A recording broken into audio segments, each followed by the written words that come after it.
அன்பார்ந்த மாணவ செல்வங்களே,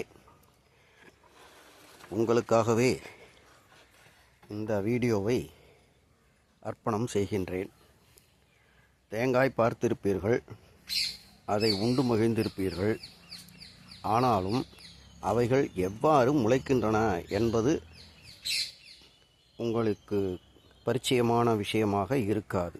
சில கிராமத்துப்புறத்து பிள்ளைகளுக்கு அவை தெரிஞ்சிருக்கும். இப்போது நான் சில நிலைகளை காட்டுகிறேன். இந்த தேங்காயில் 3 கண்களிலிருந்து ஒரு கண்ணில் மட்டும் அந்த முளை வருது பாருங்கள், தெரியுதா? வெள்ளை கலரா. இதுதான் ஃபஸ்ட்டு ஸ்டேஜ். இந்த வரல நமக்கு சமைக்கலாம், கொள்ளலாம், எல்லாம் செய்யலாம். ஆனால் இது 2வது நிலை. இதில் என்ன தெரியுது அப்படின்னா, இந்த வந்த குருத்து, அதாவது இது தண்டு பகுதி, வெளியில் ஓலை தெரியுது இல்லையா, அதோட இனிஷியல் ஸ்டேஜ் இது 2வது நிலை. இது பார்த்திங்கன்னா அதை விட இது பெருசாக இருக்கும். இது 3வது நிலை. இதில் வேரெல்லாம் உண்டாகலை பாருங்கள். அதே ஸ்டேஜில் அந்த தண்டு பகுதி இது ரொம்ப பெருசாக இருக்குது. இதுலேயும் வேர் இல்லை, ஆனால் அதுக்கு பதிலாக அந்த குருத்து ரொம்ப நீட்டாக இருக்குது. இந்த தேங்காய் படுத்து கிடந்திருக்கு, அதனால் அந்த அது சைடில் வந்திருக்கு. நேராக இருந்திருந்ததுன்னா நேராக வந்திருக்கும்.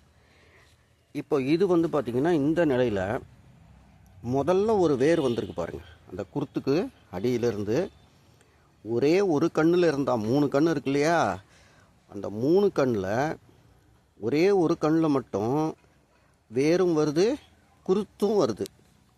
இதுலேயும் பார்த்திங்கன்னா அதை விட இது கொஞ்சம் அதிகமாக வளர்ந்துருக்கு. அந்த குருத்தும் அதிகமாக தெரியுது, வேரும் அதிகமாக தெரியுது.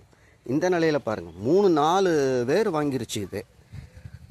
அதே நேரத்தில் குருத்தும் சராசரியாக வளர்ந்துருக்கு. இது இறுதி நிலை. இது இந்த வேரை பாருங்கள் எவ்வளோ மொத்தமாக இருக்குன்னு. அதேமாரி அதனுடைய நாடியூல்ஸ் எல்லாம் இருக்குது பார்த்திங்களா. அதான் இப்போ நான் அந்த தென்னை மரத்து வழிக்கான ஒரு அடையாளம். அந்த முடிச்சா இருக்கு இல்லையா, அந்த இதெல்லாம். அதேமாரி இந்த குருத்தும் நல்லா பெருசாக இருக்குது, நல்லா வளர்ந்துருக்கு. இதை எதுக்காக உங்ககிட்ட காட்டுறேன் அப்படின்னா, இதில் 3 கண் இருந்தாலும் ஒரு தேங்காயில் ஒரு கண்ணில் தான் அந்த ஜெர்மினேஷன் அப்படிங்கிறது நடக்குது. அது எந்த கண் அப்படிங்கிறது இயற்கை தான் தீர்மானிக்கணும். 1. 2வது, இதை பெரும்பாலும் தென்னை முளைக்க போடும்போது பார்த்திங்கன்னா உரிமட்டையோடு சேர்த்து தான் வச்சு போடுவாங்க. அப்போ இதெல்லாம் நம்ம பார்க்க முடியாது, இதெல்லாம் மண்ணுக்குள்ளே நடக்கும். இது தேங்காய் மழையில் நனைஞ்சு போச்சு, அது சுத்தமாக ஊறி போய் அது முளைக்கண்டு போச்சு. சரி, நம்ம எண்ணெய் ஆடுறதுக்கு தேங்காயை உரிப்போன்னு உரிச்சா இதெல்லாம் வந்தது.